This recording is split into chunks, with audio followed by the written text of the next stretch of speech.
வணக்கம் நண்பர்களே, நான் உங்கள் யசோபாலு. இன்றைக்கி வந்த துணி என்னென்ன ப்ளவுஸ் எனக்கு வந்திருக்கு பாருங்கள்.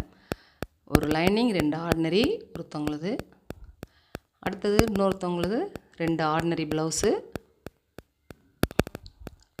இன்னொருத்தவங்களுது 3 ஆர்டினரி ப்ளவுஸ். இப்போ இது 2 நாள் வேலை செய்யலாம். பொறுமையாக வீட்டில் கொஞ்சம் வேலை பார்த்துட்டு செய்கிறதுக்கு 2 நாள் வேலை செய்யலாம். நமக்கு கொஞ்சம் ஒரு கேப் விட்டுட்டு மறுபடி துணி கைக்கு வந்துட்டு தைக்க போகிறோங்கிற ஒரு இன்ட்ரெஸ்ட் வந்துட்டாவே வேலை சுறுசுறுப்பாக ஆரம்பிச்சிடுவோம். இப்போ இந்த ப்ளவுஸ் பாருங்கள், இது இந்த டிசைன் ப்ளவுஸ் மாதிரி காட்டன் ப்ளவுஸு. இதில் கொஞ்சம் மார்க் பண்ணுறதெல்லாம் கொஞ்சம் தெரியாது பாருங்கள், ஆனால் வெட்டிகிட்டே பேசலாம் வாங்க. ஃபஸ்ட்டு கை அகலம், இறக்கம் 1 இன்ச்சு மடிப்புக்கு வச்சுட்டு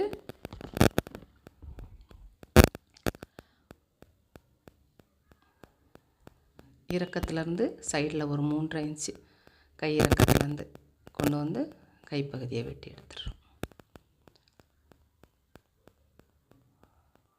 இதுக்கு கைக்கு கொஞ்சம் லைட்டாக ஒரு 1 இன்ச்சுக்கு ஒட்டு கொடுக்கணும். 8.5 இன்ச்சு தான் இருக்குது, கொஞ்சம் ஒரு 1 இன்ச்சுக்கு ஒட்டு கொடுத்தா போதும். கொஞ்சம் கை சுற்றளவுக்கு இந்த கார்னரில் வரும் தையல், அதனால் இந்த கை சுற்றளவுக்கு இந்த அகலமான துணியிலையும் கொஞ்சம் பீஸ் கொடுக்குற மாதிரி தான் இருக்குது. அடுத்தது லெஃப்ட் சைடு பின் துண்டு வழக்கம் போல் வெட்டி எடுத்துக்கலாம்.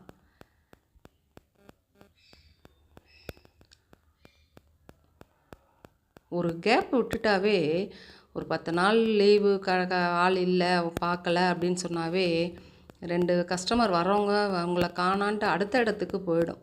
நம்ம இருக்கோங்கிறத அந்த இடத்துல நம்ம காமிச்சிக்கிட்டே இருக்கணும். நம்ம இந்த இடத்துல வேலை பார்த்துட்ருக்கோங்கிறத நம்ம ஒரு அட்டண்டன்ஸ் போடுவோம்ல, அந்த மாதிரி பண்ணிக்கிட்டே இருந்தால் தான் இந்த தொழில் ஒரு எப்படி சொல்கிறது, டக்குன்னு நமக்கு கொஞ்சம் ஒரு இது கொடுக்காம எப்படின்னா டல்லடிக்காமல் அப்படியே தொடர்ந்து வந்துக்கிட்டே இருக்கும். நம்ம அந்த இடத்துல இருக்கோங்கிறத காமிச்சிக்கிட்டே இருக்கணும். நம்ம கடை வச்சுருக்கிறது பெருசில்லை, துணி தைக்கிறது நம்ம நம்மளுடைய கஸ்டமரை விடாமையே இருக்கணும்னா, நம்ம அந்த இடத்துல கடை வச்சுருக்க இடத்துல, துணி தைக்கிற இடத்துல, இல்லை வீட்டிலேருந்து ஹவுஸ்லேருந்து தைச்சாலும் நம்ம அந்த இடத்துல இருக்கோங்கிறத அவங்கள்ட்ட காமிச்சிட்டு இருக்கணும். நம்ம ஒரு ஆள் இல்லை அடுத்த இடத்துக்கு போயிட்டாங்கன்னாவே நமக்கு கஸ்டமர் குறைஞ்சிருவாங்க. அதை ஒரு இதை மட்டும் செய்யவே கூடாது. நான் இருக்கேங்கிறத காமிச்சிக்கிட்டு, ஏதோ ஒரு சில விஷயங்களால் நமக்கும் தவிர்க்க முடியாமல் போக வர ஏதாவது காரணங்கள் இருக்கும். இல்லாமலாம் எல்லாரும் எந்த தொழிலும் செய்ய முடியாது. இப்போ நானே ஒரு 15 நாளைக்கு அப்புறம் மறுபடியும் ஆளை பார்த்துட்டு கடையை ஓப்பன் பண்ணி பார்க்கும்போது, நீங்கள் வந்தோம் உங்களை ஆள் இல்லை, இந்த பதில் தான், இதே தான் சொல்கிறாங்க. நாங்கள் வந்துட்டப்போ ஒரு சின்ன இஷ்யூ, அதனால் நாங்கள் அது மாதிரி இருக்கோம், ஓகே மறுபடியும் வாங்க பண்ணித்தரேன். நம்ம மறுபடியும் அதை கூசாமல் சொல்லி பேசிக்கலாம். பேசுகிறது ஒன்றும் தப்பில்லை. அப்போ தான் நம்ம இது அடுத்த ஸ்டெப்புக்கு நம்ம அப்படியே போயிட்டு இருக்க முடியும். இதில் பாருங்கள், இந்த கிராஸ் கட்டில் முன்துண்டில் கிராஸ் கட் போட்டு வரைஞ்சி வெட்டும்போது முன்கழுத்து இறக்கம் இருக்குது பார்த்தீங்களா?